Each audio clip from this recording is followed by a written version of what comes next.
اللہ کے رسول صلی اللہ علیہ وسلم کی خاص شان بتلائی، حریص علیکم بالمؤمنین رؤوف الرحیم،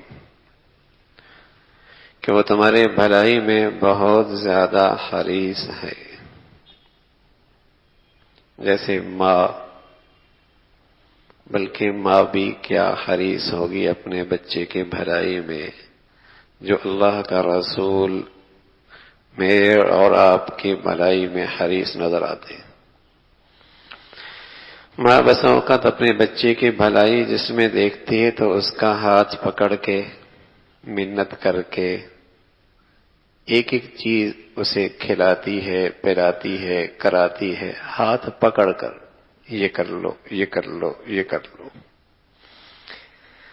تو اللہ کے حبیب صلی اللہ علیہ وسلم نے جب زندگی کے آداب سکھائے تو یوں لگ رہا ہے کہ جیسے ماں بچے کو ہاتھ پکڑ پکڑ کے کھلاتی ہے، بیٹے کھانا کیسے ہے، ہاتھ کیسے بڑھانا ہے، ہاتھ کیسے دھونے ہیں، سونا کیسا ہے، ہاتھ کہاں رکھنا ہے، پہلو کیسے ہونے چاہیے، سوتے وقت کیا کرنا چاہیے، جاگتے ہوئے کیا کرنا چاہیے۔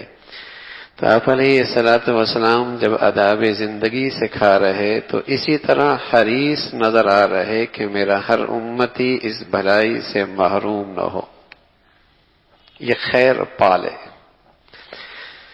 اللہ کے حبیب صلی اللہ علیہ وسلم کی زندگی میں آپ نے جو آداب بتائے اس میں کیا انوار و برکات ہیں، یہ تو اللہ ہی جانتا ہے، کیا کچھ اللہ نے اس میں رکھا۔ وہ فرض نہیں ہے، واجب نہیں ہے، لیکن آپ کے بتائے ہوئے آداب زندگی ہیں، اس میں کیا خیر و برکت ہے یہ تو اللہ ہی جانتا ہے۔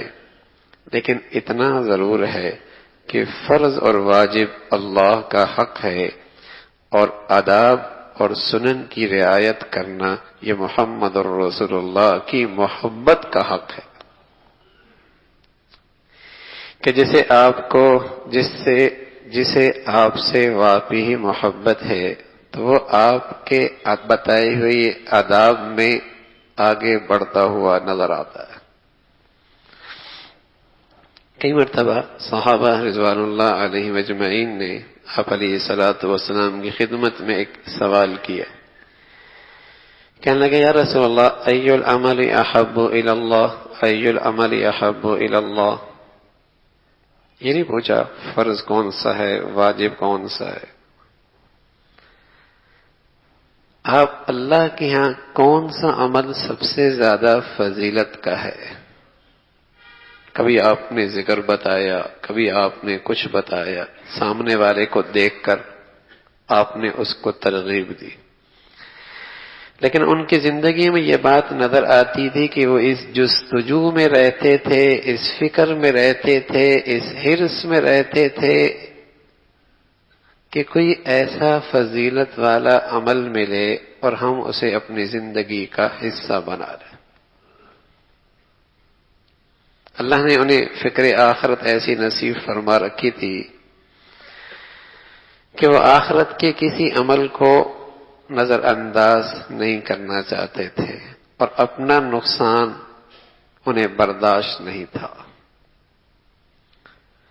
ہم بھی فضائل سنتے ہیں کسی عمل کے، ہمارے دلوں میں وہ داعیہ، وہ شوق، وہ رغبت نہیں پیدا ہوتی، اور اگر کسی چیز کا دنیاوی لحاظ سے نفع بخش معلوم ہو جائے تو اندر کتنا داعیہ پیدا ہوتا ہے، کیسا جذبہ پیدا ہوتا ہے، کیسا شوق آتا ہے۔ فرق یہی ہے وہ آخرت کو سامنے رکھ کر زندگی گزار رہے تھے، ہم بس اوقات اسے بھول کر زندگی گزار رہے ہوتے۔ تو ان کے ہاں ایک اندر رغبت ہوتی تھی، شوق ہوتا تھا، کوئی عمل رہنے نہ پائے۔ حضرت عبداللہ ابن عمر رضی اللہ تعالیٰ عنہ بڑے، جن کا تو مشغلہ ہی یہی تھا کہ آپ کی زندگی میں کوئی ادب ملے اور اسے اختیار کر لیں، آپ کوئی کریں، کہیں بیٹھیں، کہیں لیٹیں تو وہ اس کی نقل اتارے۔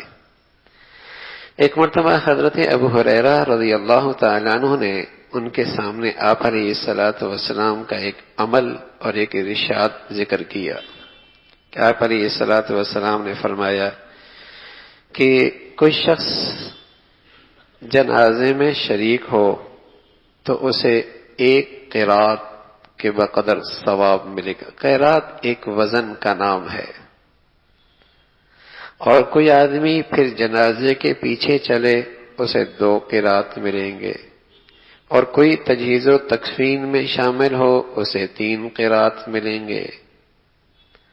عبداللہ ابن عمر نے رضی اللہ تعالیٰ عنہما نے جب یہ بات سنی، میں عرض کر رہا ہوں جن کی زندگی کا مشغلہ یہی تھا کہ آپ کی زندگی آپ کے آداب پر گزر رہی تھی، یہ پہلی مرتبہ یہ ارشاد سنا تو بہت افسوس کے ساتھ ٹھنڈی آہ لی کہ نہ جانے میری زندگی میں کتنے قرات ضائع ہو گئے.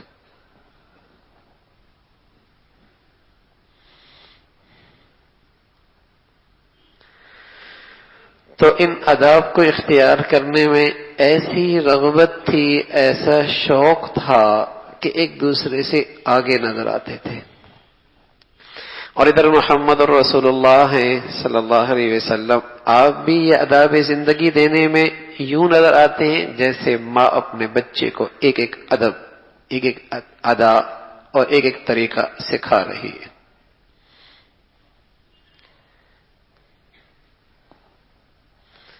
انسان رات کو سوتا ہے، صبح اٹھتا ہے، ایک بہت بڑا وقت ہے. اگر زندگی کا جائزہ لے تو آدھا زندگی سونے میں گزر جاتی ہے. اتنا بڑا وقت آخرت کے لحاظ سے یوں ہی گزر جائے، یہ اللہ کے حبیب کے لیے کہاں برداشت ہے.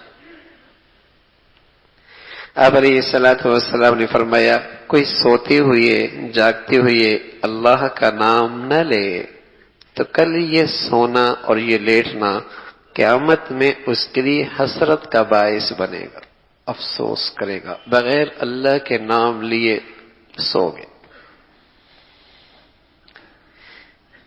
یعنی 60 سال میں 30 سال ایسے گزر گئے. فرمایا سوتے اللہ کا نام نہ لیا، جاگتے اللہ کا نام نہ لیا تو حسرت کرے گا کہ اتنا وقت یوں ہی گزر گیا.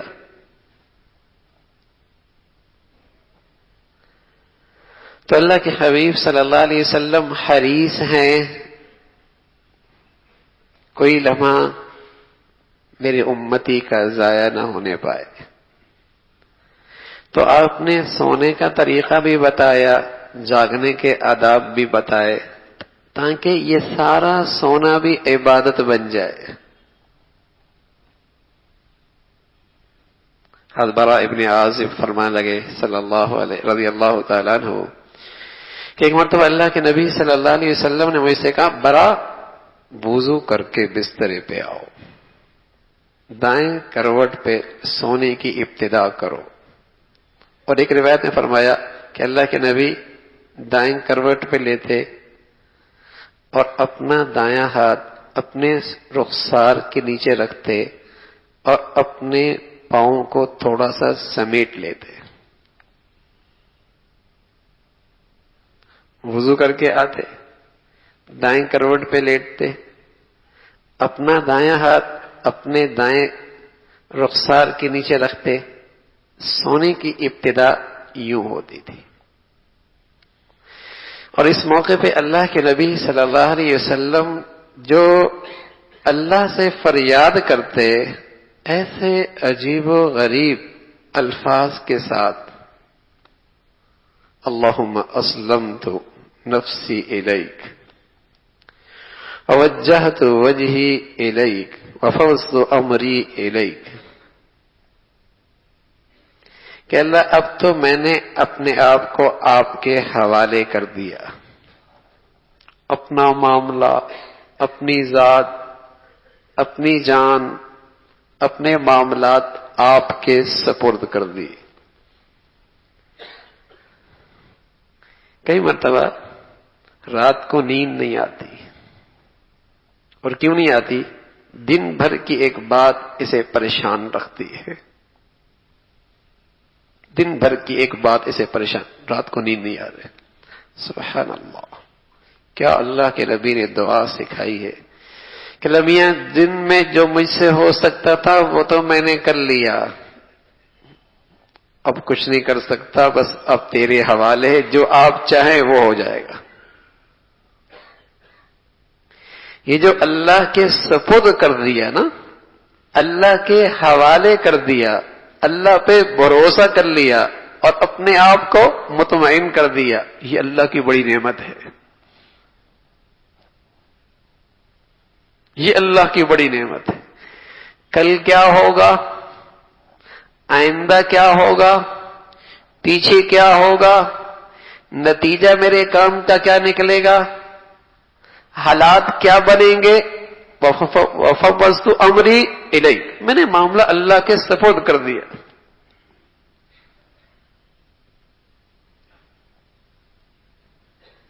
نیند بڑی نعمت ہے اللہ کی، نیند بڑی نعمت ہے، لیکن سنتوں سے دور، آداب زندگی سے دور جب یہ آدمی ایک دن رات گزارتا ہے تو یہ نیند سے بھی محروم ہونے لگتا ہے۔ نہ دن میں سکون رہتا ہے، نہ رات کو کسی کروٹ اسے چین آتا ہے۔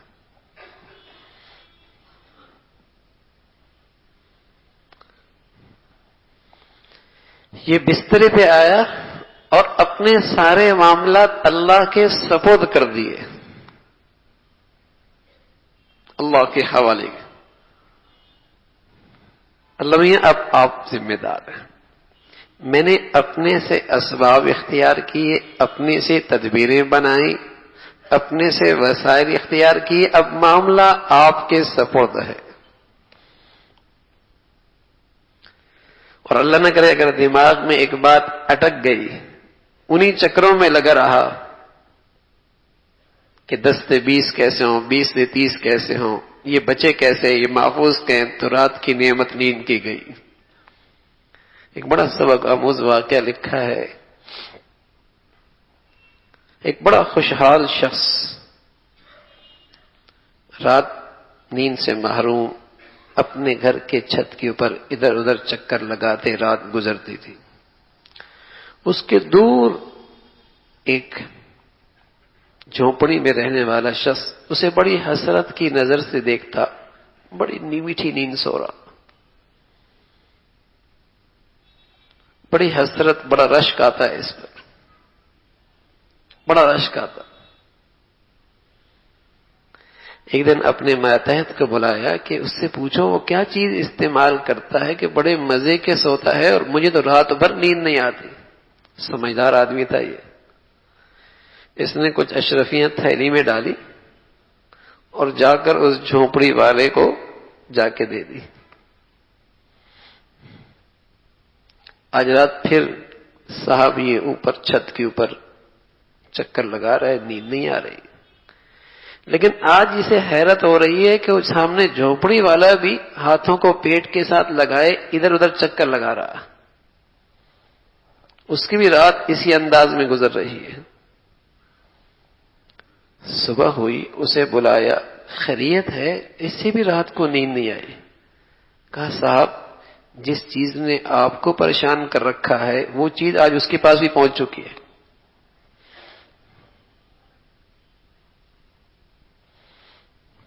اس نے بھی پریشان اسے بھی کر رکھا ہے۔ اللہم اسلمت نفسی الیک ووجہت امری ووجہت وجہی الیک وفوضت امری الیک والجہت ظہری الیک رغبتا ورہبتا لا ملجأ ولا منجا منک الا الیک آمنت بکتابک الذی انزلت ونبیک الذی ارسلت۔ یہ اللہ کے حبیب صلی اللہ علیہ وسلم جب بستر پہ جاتے دعا پڑھتے تھے، اللہ میں نے اپنا سارا معاملہ آپ کے سپرد کر دیا ہے اور آپ کے سوا ٹھکانہ بھی کوئی نہیں، کدھر جاؤں، کس کے سہارے سوں، کس کے سہارے سوں، کس پہ بھروسہ کروں، میں تو تالا ہی لگا سکتا ہوں، میں تو اپنی حفاظت کی ظاہری شکل ہی اختیار کر سکتا ہوں، لیکن مجھے ان پہ بھروسہ کوئی نہیں، بھروسہ آپ پر ہے۔ ڈرتا بھی ہوں آپ سے اپنی بدعمالیوں کو دیکھ کر، امید بھی رکھتا ہوں آپ کی رحمت کو دیکھ کر، رغبتاً و رہبتاً، لیکن آپ کے سوا میری پناہ گاہ کوئی نہیں ہے، آپ کے سوا میری پناہ گاہ کوئی نہیں ہے۔ اور سوتے وقت ایمان کی تجدید کرتا ہے، کہتا ہے میں نے آپ کی کتاب پر ایمان لایا جسے آپ نے اتارا، آپ کے رسول پر ایمان لایا جسے آپ نے بھیجا۔ تو میرے عزیزو، کیا خوبصورت انداز ہے سونے کا، جو موت کی ایک شکل ہے، موت کی ایک شکل ہے، پتہ نہیں پھر نہ اٹھے۔ اللہ رب العزت نے بتایا ہے کہ یہ موت کی شکل ہے، جس کی زندگی پھر ہوتی ہے، واپس آ جاتی ہے، ورنہ پرواز کر جاتی ہے۔ تو کس شان سے سو رہا ہے کہ سارا معاملہ اللہ کے سپرد، اور ایمان کی تجدید کرتی ہوئی ہے۔ سب سے آخری کام ایمان کی تجدید کرتی ہوئی ہے۔ علماء نے لکھا یہ شخص اگر رات کو اللہ کے پاس جاتا ہے تو سیدھا جنت میں جائے گا۔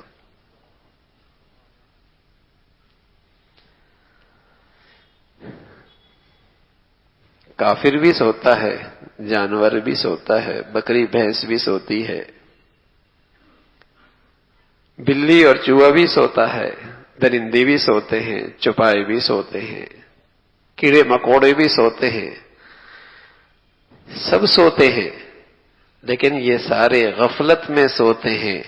مسلمان کا سونا عبادت کی شان کے ساتھ ہوتا ہے، ورنہ اس کا سونا اور ان کے سونوں میں کوئی فرق کوئی نہیں۔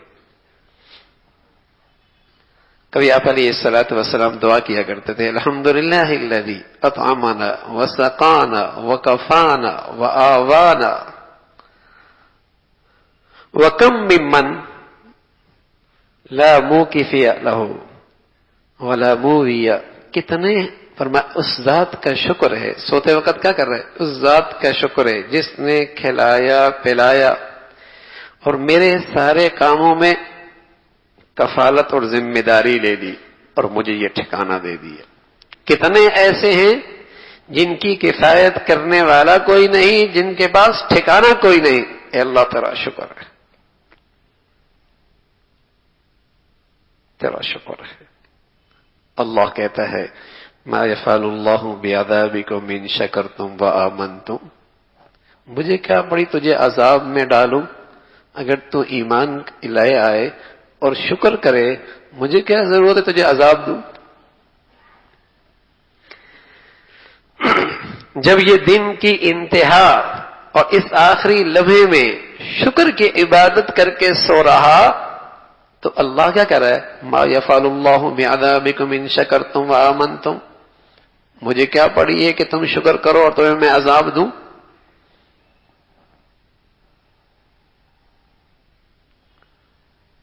یہ شکر اللہ کی حفاظت کھینچ رہا ہے، یہ شکر اللہ کی حفاظت کھینچ رہا ہے۔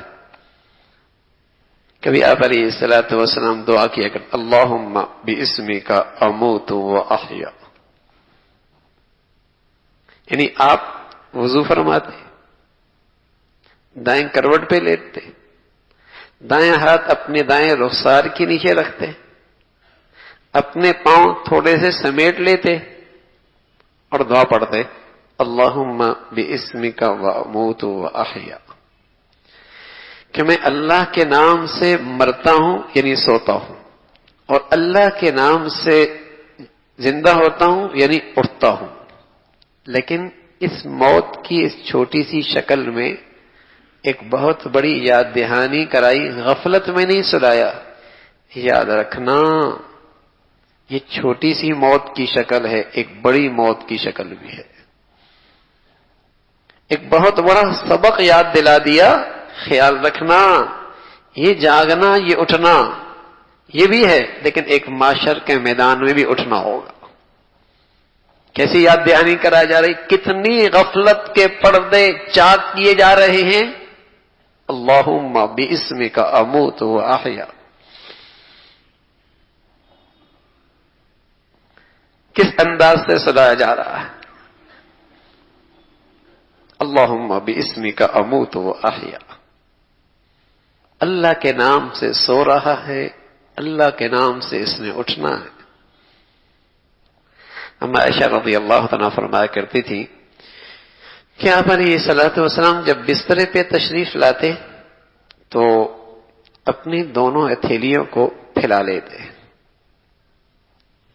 اور آپ قل هو اللہ، قل اعوذ برب الفلق، قل اعوذ برب الناس، ان تینوں کو پڑھ کر اپنے ہتھیلیوں پہ پھونک مارا کرتے تھے، اور پھر ان دونوں ہاتھوں کو سر سے لے کر پورے جسم پر اس طریقے سے مل لیتے کہ جسم کا کوئی حصہ خالی نہ رہتا. دوبارہ پھر قل هو اللہ، قل اعوذ برب الفلق، قل اعوذ برب الناس، پھر پھونک مارتے، پھر یہی عمل کرتے. تیسری مرتبہ پھر ایسے ہی کیا کرتے تھے. فرمایا یہ آپ کا معمول تھا. اور بعض روایت میں قل یا ایھا الکافرون بھی آیا ہے. رات کو سوتے وقت سورہ ملک پڑھنا بھی آیا ہے. لیکن آپ کا یہ ایک چھوٹا سا عمل ہے اور اس کی انوار و برکات کتنی ہیں میں عرض کر رہا ہوں وہ تو اللہ ہی جانتا ہے.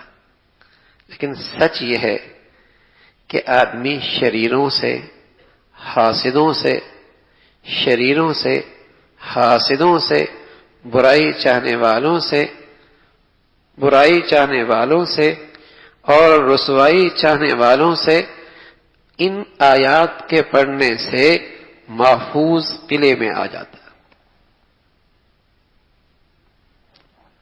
شیاطین انس کے ہوں، انسانوں میں سے ہوں، جنات میں سے ہوں، حاسد ہوں، برا چاہنے والے ہوں، دشمن ہوں، کوئی ہوں، ان آیات کی پڑھنے سے آدمی محفوظ قلعے میں آ جاتا.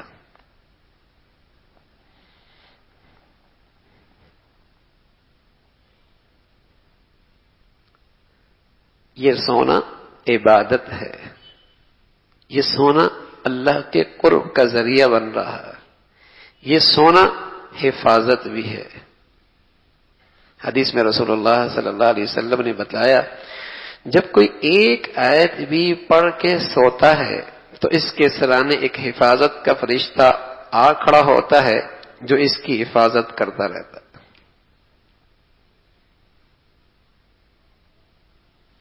اللہ ہم سب کی حفاظت فرمائے. ہم سوئیں تو غفلت میں، غفلت کا لفظ بھی چھوٹا ہے بھائی، غفلت کا لفظ بھی چھوٹا ہے. ہم سوئیں تو گناہ کرتے کرتے، موسیقی کی آواز سنتے سنتے، ٹی وی کی گندگی دیکھتے دیکھتے، غیبت کرتے کرتے. ہاں ہم سوئیں تو گناہ کرتے کرتے اور پھر روئے کہ بندش ہو گئی، اثرات ہو گئے، بندش ہو گئی، اثرات ہو گئے، یوں ہو گیا، یوں ہو گیا، ایسا ہو گیا. جہاں جراثیم گندگیاں ہوتی ہیں وہاں مکھیاں آیا کرتی ہیں. جہاں گندگی ہوتی ہے وہاں مکھیاں اور جراثیم ہوا کرتے ہیں. جہاں اللہ کی نافرمانی ہوتی ہے وہاں شیاطین ہوتے ہیں، پھر وہاں اثرات تو ہوتے ہیں، پھر وہاں تو اثرات ہوتے ہیں. جب خود ہی اپنے گھر میں شیاطین کے ڈیرے بنا رکھے ہیں اور انہیں غذا مہیا کر رہے ہیں اور ان کے لیے جگہیں بنا رکھی ہیں، پناہ گاہ رکھی ہوئی ہیں، پھر رونا کس چیز کا؟ پھر نحوست کیوں نہ ہو؟ پھر نحوست کیوں نہ ہو؟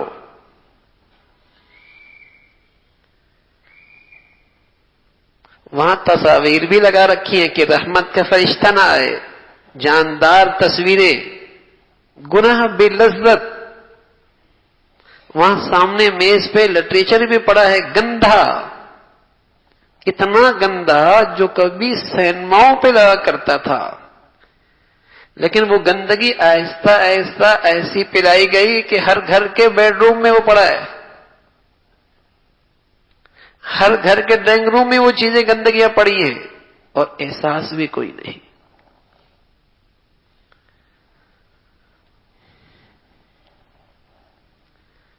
تو جہاں اللہ کی نافرمانی ہے وہاں شیاطین ہیں، اور پھر اس کی نحوستیں ہم دیکھ رہے ہیں، اس کی نحوستیں دیکھ رہے ہیں، کیا اس کے نتائج بد ہیں؟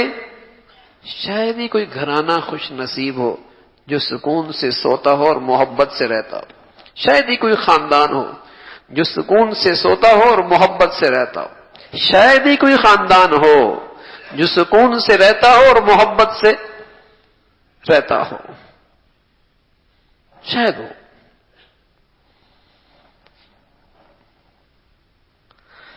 تو اللہ کے حبیب صلی اللہ علیہ وسلم تو اتنے حریص کہ یوں سکھا رہا ہے جیسے ماں اپنے بچے کو سونا سکھاتی ہے، بٹھانا سکھاتی ہے، کھانا سکھاتی ہے۔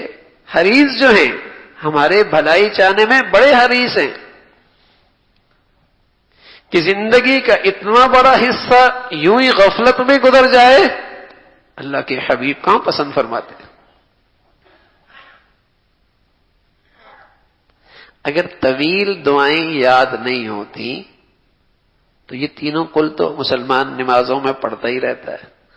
اللہم باسمک اموت واحیا پڑھنا تو آسان ہے، وضو کے لیے تو اتنی محنت کوئی نہیں ہے۔ اگر یہ عمل بھی کر لے اور اس کو اپنی زندگی کا معمول بنا لے، اپنے بچوں کو، اپنی بچیوں کو خود اس کا اہتمام کرے، ہمیں اس کی برکتیں اپنی آنکھوں سے نظر آئیں گی۔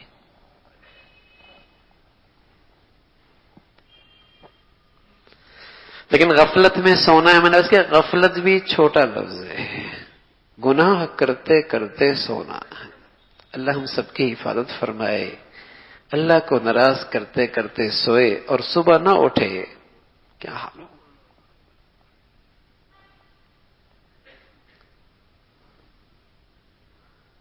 سوتے ہوئے اللہ کو منا کے سوئیں، اللہ کو منا کے سوئیں، اللہ کی طرف رجوع کر کے سوئیں، کیا پتا کون اٹھتا ہے کون نہیں اٹھتا۔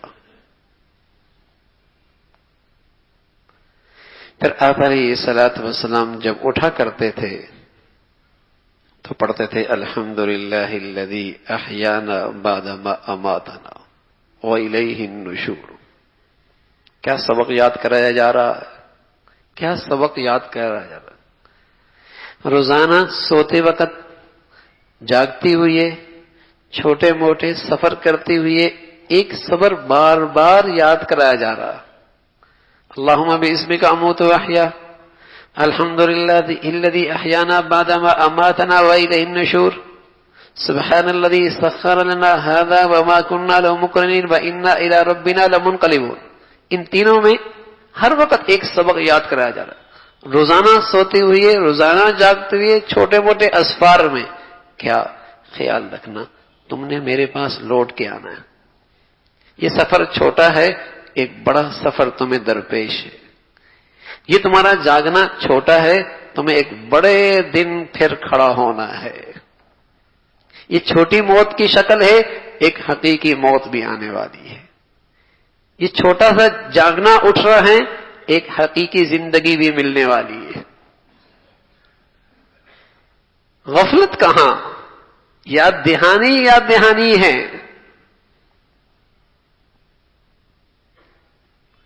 اٹھتے ہی سبق یاد کرا دی، الحمدللہ الذی احیانا بعد ما اماتنا والیہ النشور، سبق یاد دلا دیا تاکہ دن بھر پھر غفلت میں نہ گزرے۔ رات کو یاد دلایا تاکہ رات غفلت میں نہ گزرے۔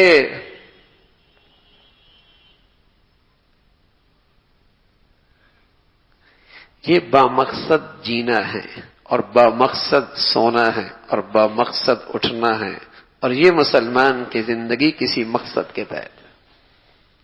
یوں چوپایوں کی طرح، جانوروں کی طرح، درندوں کی طرح، کیڑے مکوڑوں کی طرح تو سونا اس کا ہوتا نہیں ہے کہ جہاں آئے ایسے لیٹ گئے، جس حال میں آئے سو گئے.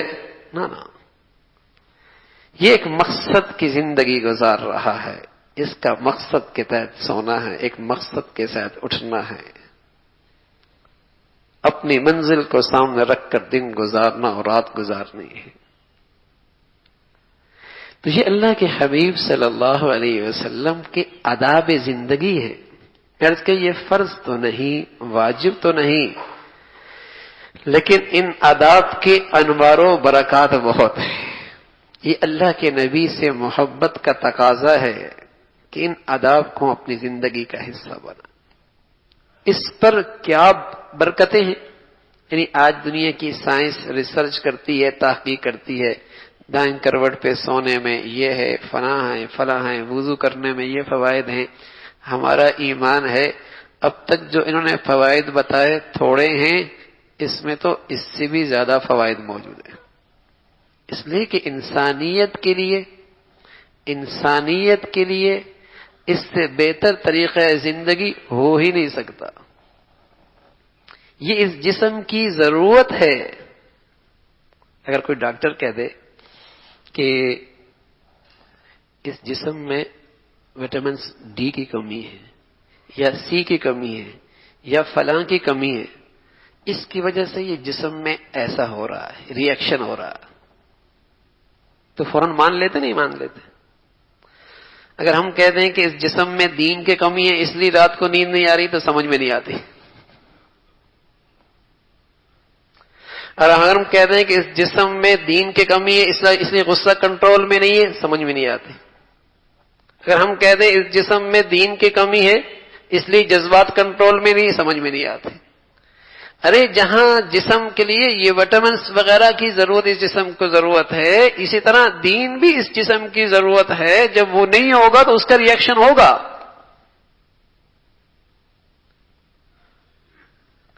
زمانے کا فلسفہ منطق سمجھ میں آتی ہے، اپنے اللہ کے حبیب صلی اللہ علیہ وسلم کی بات مسلمان کہلانے والے کو سمجھ میں نہیں آتی.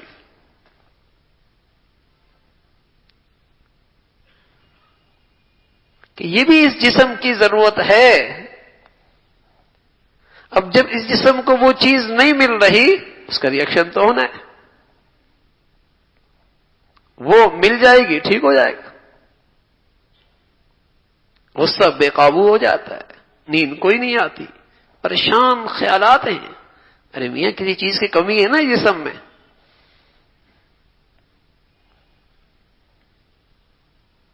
ایک صاحب تشریف لائے، فرمانے لگے کہ بسا اوقات میاں بیوی میں چھوٹی سی بات ہوتی ہے اور کئی دن تک بات نہیں ہوتی، بات بھی اتنی بڑی نہیں ہوتی. بچوں سے بات کرو تو ایسا لگتا ہے اپنے ہیں ہی نہیں، کئی دن تک بات نہیں ہوتی، اور بات بھی کچھ نہیں ہوتی ہے نا، بات بھی کچھ نہیں ہوتی. تو میں نے ان سے عرض کیا کہ اللہ کی نافرمانی ہوتی ہے نا، اللہ کا حکم ٹوٹتا ہے. اور اللہ نے کہا ہے جیسے جنت میں اللہ کا حکم کوئی نہیں ٹوٹنا، تو وہاں دل بھی کوئی نہیں ٹوٹنے. اور دنیا کے ان گھروں میں، ان بازاروں میں جب سے اللہ کے حکم ٹوٹنے عام ہو گئے، دل ٹوٹنے بھی عام ہو گئے. جس گھر میں اللہ کا حکم ٹوٹے گا وہاں دل بھی ٹوٹ جائیں گے، وہاں دل بھی ٹوٹ جائیں گے. چاہے وہ رشتہ محبت بھرا بیٹی اور ماں کا ہی کیوں نہ ہو، بیٹے اور باپ کا ہی کیوں نہ ہو، چاہے وہاں میاں بیوی زندگی کے 50 سال 60 سال اکٹھے کیوں نہ رہے ہوں، لیکن جہاں اللہ کا حکم ٹوٹے گا دل ٹوٹ جائیں گے. فَأَغْرَيْنَا بَيْنَهُمُ الْعَدَاوَةَ. اللہ کہہ رہا ہے میں ان پہ یہ عذاب ڈالوں گا کہ ان کے دل ٹوٹ جائیں گے. جب اللہ کا حکم انہوں نے توڑا پھر ان کے دل بھی ٹوٹ جائیں گے. اور بتائیے کیسے دل ٹوٹے ہیں آج.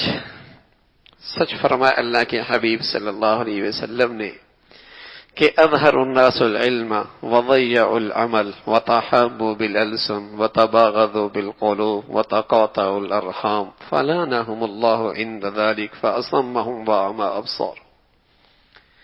کہ معلومات کمی کوئی نہیں، معلومات کی کمی کوئی نہیں، لیکن عمل کردار نام کی چیز بھی کوئی نہیں۔ وَتَحَابُّ بِالْأَلْسُنِ وَتَبَاغَضُ بِالْقُلُوبِ، صرف زبان کا بول ہیں محبتوں کے، لیکن دل اس حقیقت سے خالی ہے۔ صرف زبان کا جمع خرچ ہے، بس آپ کی تعریف کر رہے ہیں، واہ واہ کر رہے ہیں، صرف زبانی جمع خرچ ہے۔ وَتَبَاغَضُ بِالْقُلُوبِ، دل میں نفرتوں کے کانٹے، بغض کی گندگی بھری ہوئی ہے۔ وَتَبَاغَضُ بِالْقُلُوبِ وَتَقَاطَعُ الْأَرْحَامَ، سارے رشتے ٹوٹ پھوٹ ہو جائیں گے۔ فرمایا پھر اللہ نے انہیں اپنی رحمت سے بھی دور کر دیا، انہیں اللہ نے پھر اپنی رحمت سے بھی دور کر دیا۔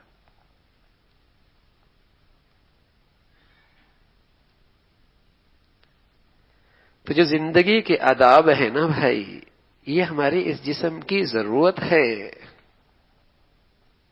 یہ ہمارے اس جسم کی ضرورت بھی ہے کہ آپ علیہ الصلوۃ والسلام کس طریقے سے آرام فرماتے تھے، کیا انداز تھا آپ کے آرام کرنے کا، یہ ہماری زندگی کی ضرورت بھی ہے۔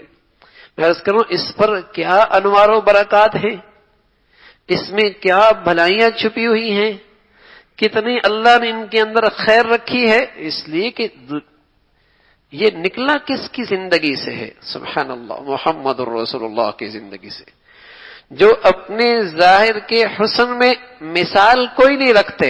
ہمارا ایمان ہے اس کے اندر سے نکلنے والا عمل بھی اپنے حسن میں، اپنے کمال میں، اپنے جمال میں کوئی مثال نہیں رکھتا۔ جیسے اللہ کا حبیب صلی اللہ علیہ وسلم اپنے ظاہر کے حسین کہ دنیا میں ایسی مثال کوئی نہیں۔ حضرت عائشہ فرمایا کرتی تھی رضی اللہ تعالیٰ عنہ کہ اللہ نے سارا حسن دو حصوں میں تقسیم کیا، آدھا حضرت یوسف کو دیا اور آدھا ساری دنیا میں تقسیم کیا، لیکن میرے محبوب کو اللہ نے مجموعہ عطا فرمایا۔ جابر رضی اللہ تعالیٰ عنہ ایک مرتبہ تشریف لائے تو آپ نے ایک یمنی چادر اوڑھ رکھی تھی، بڑے خوبصورت لگ رہے تھے، اور 14ویں کا چاند بھی چمک رہا تھا۔ جابر رضی اللہ تعالیٰ عنہ کبھی آپ کی طرف دیکھتے ہیں، کبھی آسمان کی طرف دیکھتے ہیں، یہ بار بار آپ کی نظروں کا تبادلہ ہو رہا ہے۔ اللہ کے نبی صلی اللہ علیہ وسلم فرمایا جابر کیا کر رہے ہو؟ کہا یا رسول اللہ آسمان کا چاند بھی دیکھ رہا ہوں، زمین کا چاند بھی دیکھ رہا ہوں۔ فرمایا کیا نتیجہ؟ فرمایا وہاں چھائیاں آ جاتی ہیں اور یہاں کے حسن میں کوئی فرق نہیں آتا۔ تو اللہ کا حبیب صلی اللہ علیہ وسلم میرے عزیزو ظاہر کے بھی بہت حسین ہے، اور ہمارا ایمان ہے آپ کے جسم سے نکلنے والا زندگی کا طریقہ اپنے جمال میں، اپنے کمال میں اس کی بھی کوئی مثال کوئی۔ حرص ہو، حرص ہو، ایک ایک ادب کو اپنی زندگی میں زندہ کرو۔ کیا ملے گا؟ فرمایا ملے گا یحببکم اللہ، یہ ملے گا۔ کیا ملے گا؟ وَيَغْفِرْ لَكُمْ، یہ دو انعام ملیں گے۔ فرمایا جب تم ایک ایک سنت، ایک ایک ادب کو زندہ کرو گے کیا ملے گا؟ یحببکم اللہ، اس لیے کہ جو میرے محبوب کی نقل کرے گا وہ بھی میرا محبوب بن جائے گا۔ یحببکم اللہ، وہ میرا محبوب بن جائے گا، میرا محبوب بن جائے گا۔ دوسرا کیا ملے گا؟ محبوب کا محبوب تو اپنا ہی ہوا کرتا ہے، اس کی ساری خطائیں معاف کر دوں گا۔ یہ دو انعام میں۔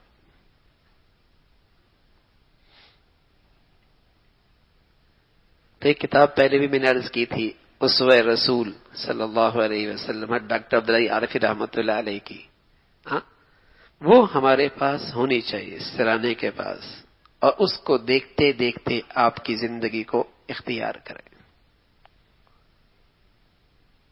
کہ ہمارا ہر عمل، سونا تو ہے ہی بھائی، کھانا بھی ہے، اٹھنا بھی ہے، یہ سب کچھ تو کرنا ہی ہے نا، یہ تو ضرورت زندگی ہے، لیکن اگر اسی کے اندر نبی کے آداب زندہ ہو جائیں عبادت بن جائے گی، نور ملے گا، نور ملے گا، برکتیں ملے گی، نور ملے گا، برکتیں ملے گی، اجر ملے گا، اللہ کی محبوبیت نصیب ہو جائے گی۔ کرنا ہے ہی. تو ان دھیان کے ساتھ جب سونا ہو تو ان آداب کی رعایت رکھے. اپنے بچوں سے بھی کرائیں, بچیوں سے بھی کرائیں, مرد بھی کرے, عورت بھی کرے. دیکھو نا, رات سونا ہے سب نے, اور سب ان آداب کے ساتھ کر رہے. تو کیا مطلب, سارے لوگ رات کو عبادت کر رہے ہیں, گھر عبادت میں مشغول ہے, سو بھی رہے ہیں, عبادت کا ثواب بھی مل رہا. تو بتاؤ اس گھر میں خیر و برکت نہیں آئے گی؟ کتنی برکت آئے گی. سو رہے ہیں, اپنی جسمانی ضرورت پوری ہو رہی ہے, عبادت ہو رہی ہے. اللہ کے نبی صلی اللہ علیہ وسلم نے فرمایا, وہ سونا عبادت نہیں, حسرت کا باعث ہے, افسوس کا باعث ہے, جس کے ابتدا اور انتہا میں اللہ کا نام نہ لیا جائے. وہ وبال بنے گا, وہ وبال بنے گا, وہ حسرت کا باعث بنے گا. لیکن جہاں اللہ کو یاد کر کے سوئے اور صبح اللہ کو یاد کر کے اٹھے. اس لیے حدیث میں آتا ہے, جب صبح اللہ کو یاد کر کے آدمی اٹھتا ہے اور مرد مسجد کی طرف جاتے ہیں تو ان کے ہاتھوں میں ایمان کا جھنڈا ہوتا ہے. ایمان کا جھنڈا ان کے ہاتھوں میں ہوتا ہے. تو ظاہر ہے جو دنیا میں ایمان کے جھنڈے لے کر چل رہے ہوں گے, کل قیامت میں بھی اللہ انہیں اہل ایمان کے جھنڈے چیز اکٹھا کرے گا. اور فرمایا, جس نے صبح غفلت میں کی, صبح غفلت میں ہوئی اور یوں ہی بازار نکل کھڑا ہوا, اپنے ہاتھ میں شیطان کا جھنڈا لے کے نکلا. تو جن کے جھنڈے آج اٹھا رہا ہے, کل انہی کے جھنڈوں کے نیچے ہوگا.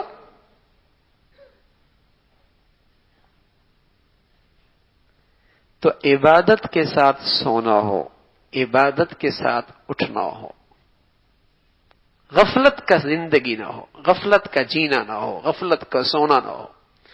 اور یہ کوئی لمبی دعائیں بھی نہیں, میرے مختصر مختصر سے معمول ہیں, لیکن اجر بہت ہے, ثواب بہت ہے. ایک یہودی نے حضرت سلیمان فارسی رضی اللہ تعالی عنہ سے بطور طنز کے کہا, تمہارا نبی بھی عجیب ہے, چھوٹی چھوٹی باتیں بھی تمہیں سکھاتا ہے. تو آپ نے بچائے اس طنز کے شرمندہ ہونے کے, آپ نے فخریہ طور پہ کہا, الحمدللہ, اللہ نے ہمیں ایسا پیارا رسول دیا ہے جس نے ہمیں زندگی کا ہر طریقہ بتایا, یہاں تک کہ یہ بھی بتایا کہ باتھ روم میں جانا کیسے ہے, نکلنا کیسے ہے. مکمل زندگی دی ہے, ہر زندگی کی ادا سکھائی ہے. اور جیسے باپ اپنے بچے کو سکھاتے ہیں, بیٹے باتھ روم میں یوں جایا کرتے ہیں, یوں نکلا کرتے ہیں. سبحان اللہ, آپ علیہ الصلوۃ والسلام نے جہاں بیت اللہ جانے کا طریقہ بتایا ہے, اس کی شان بتائی ہے, وہاں ہمیں یہ طریقہ بھی بتایا ہے کہ باتھ روم کیسے جانا ہے, باتھ روم کیسے نکلنا ہے. یہ آداب بھی سکھائے ہیں. کیسی خوبصورت زندگی, کامل مکمل زندگی ہے. کیسی کامل مکمل زندگی ہے. تو میرے عزیزو, ہم اپنے نبی کے ان آداب کو اپنی زندگیوں میں زندہ کریں. اس کا بڑا نور نصیب ہوگا, اس کی بڑی برکتیں ہیں, اس کی بڑی برکتیں. حضرت مجدد الفسانی رحمۃ اللہ علیہ فرمایا کرتے تھے, میں نے بہت سارے طریقے اللہ تک پہنچنے کے دیکھے, لیکن جتنا آسان اور جتنا مبارک راستہ اللہ تک پہنچنے کا سنت کا ہے, اور کوئی نہیں ہے. سنت کا راستہ, جو نور سنت طریقوں میں ہے. اللہ کے نبی نے ایسا کیا, کر لو. اللہ کے نبی نے یوں کیا, کر لو. آپ نے یہ دعا مانگی, کر لو. جو نور سنتوں میں ہے وہ کسی میں نہیں ہے. تو اپنی زندگی آداب میں لے کے آئیں, سنتوں پہ لے کے آئیں. اللہ رب العزت مجھے بھی ان آداب کی رعایت رکھنے کی توفیق نصیب فرما دے, اور ہم سب کے لیے سنتوں بری زندگی اپنانا آسان فرمائے. وآخر دعوانا الحمدللہ رب العالمین. اللهم لك الحمد كله ولك الشكر كله, اللهم لك الحمد كله ولك الشكر كله, اللهم إنا على ذكرك وشكرك وحسن عبادتك, اللهم إنا على ذكرك وشكرك وحسن عبادتك, اے اللہ جو کچھ کہا سنا عمل کی توفیق نصیب فرما، ایمان والی، سکون والی، چین والی، راحت والی زندگی نصیب فرما۔ اے اللہ اپنے فضل سے اپنے پیارے حبیب صلی اللہ علیہ وسلم کی پیاری محبت نصیب فرما اور آپ کی پیاری زندگی اپنانے کی ہمت اور توفیق نصیب فرما۔ اے اللہ غفلت کا جینا اس سے محفوظ فرما، غفلت کے سونے سے محفوظ فرما۔ اے اللہ آداب کے ساتھ جینا نصیب فرما، آداب کے ساتھ دن نصیب فرما، اے اللہ آداب رسول صلی اللہ علیہ وسلم کے مطابق رات نصیب فرما۔ اے اللہ اپنے فضل سے ہر قسم کے گناہوں کو، خطاؤں کو اپنی رحمت سے معاف فرما۔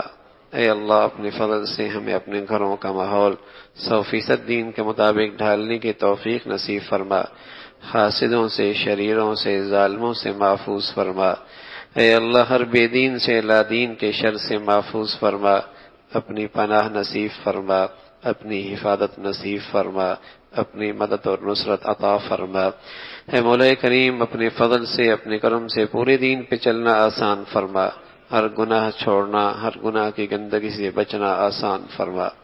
اللہ اپنے فضل سے ہمیں اپنے بچے بچیوں کی تربیت کا طریقہ نصیب فرما، ہر ماں باپ کو اپنے بچے بچیوں میں خوشیاں نصیب فرما، اولادوں کے فتنوں سے، آزمائشوں سے، نافرمانیوں سے محفوظ فرما۔ اے اللہ حادثات سے، سانحات سے، موذی اور دیرپا بیماریوں سے محفوظ فرما۔ مولا کریم لقمہ حلال نصیب فرما، حرام سے محفوظ فرما، برکت والی زندگی، برکت والی روزی نصیب فرما۔ اے اللہ تمام حاضرین حاضرات کی تمام جائز حاجات کو پورا فرما، مشکلات کو آسان فرما، پریشانیوں کو ختم فرما، بیماروں کو عافیت والی صحت نصیب فرما۔ اے اللہ اپنے فضل سے جن کی بچیاں گھروں میں ہیں ان کے لیے نیک صالح رشتوں کا انتظام فرما، جو بچے ہیں اے اللہ ان کے لیے اچھی زندگی کے رفیق حیات نصیب فرما۔ اے اللہ اپنے فضل سے جو بچیاں گھروں میں جا چکی ہیں ان کے گھروں کو محبت اور تقوی سے آباد فرما، ٹوٹ پھوٹ کو، انتشار کو ختم فرما۔ اے اللہ اپنے فضل سے زمینی آسمانی آفات سے محفوظ فرما۔ مولا کریم دنیا بھر میں جو بھی جہاں کہیں بھی تیرا دین کا کام اخلاص سے کر رہے، جو تیرے ہاں مقبول ہیں، ان کی عظمت، محبت، قدر نصیب فرما، ان کی محنتوں کو، قربانیاں قبول فرما کر دین کو سربلندی نصیب فرما۔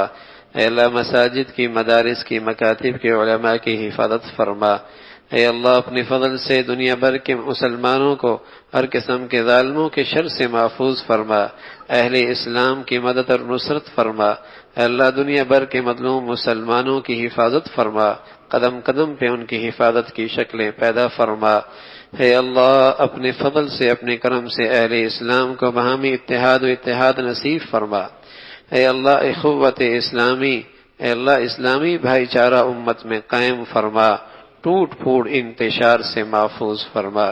اللہ رنگ، نسل، وطن، علاقے، فرقوں کی بنیاد پر اہل اسلام کو انتشار سے محفوظ فرما۔ اے اللہ حمیت اسلامی، غیرت ایمانی مسلمانوں میں پھر سے زندہ فرما، ایمانی اسلامی اخوت کو بیدار فرما۔ اے اللہ رنگ نسل کے فتنے جو مسلمانوں میں رواج پر رہے، مسلمانوں کو ان کے شر سے محفوظ فرما۔ اے اللہ ہمارے وطن عزیز کو امن اور سلامتی کا گہوارہ بنا، اسے اندرونی بیرونی خطرات سے محفوظ فرما۔ اے اللہ یہاں جو دین دشمن ملک دشمن ہیں انہیں بھی ہدایت نصیب فرما، مسلمانوں کو ان کے فتنوں سے محفوظ فرما۔ اے اللہ جو مسلمانوں میں بے حیائی، فحاشی کو رواج دے رہے انہیں بھی ہدایت نصیب فرما، مسلمانوں کو ان کے فتنوں سے محفوظ فرما۔ اے مولا کریم اپنے فضل سے، اپنے کرم سے ہم سب کے حال پہ رحم فرما، ہمارے شہر پہ رحم فرما، ہمارے ملک پہ رحم فرما، ساری امت مسلمہ کے حال پہ رحم فرما۔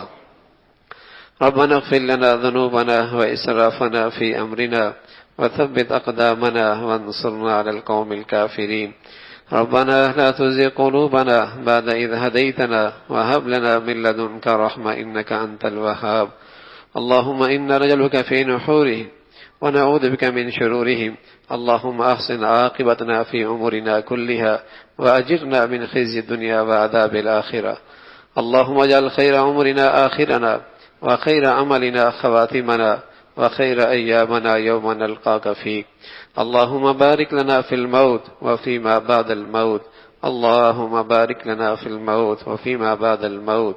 ربنا تقبل منا إنك أنت السميع العليم وتب علينا إنك أنت التواب الرحيم. وصلى الله على سيدنا محمد وعلى آله وأصحابه أجمعين برحمتك يا رب.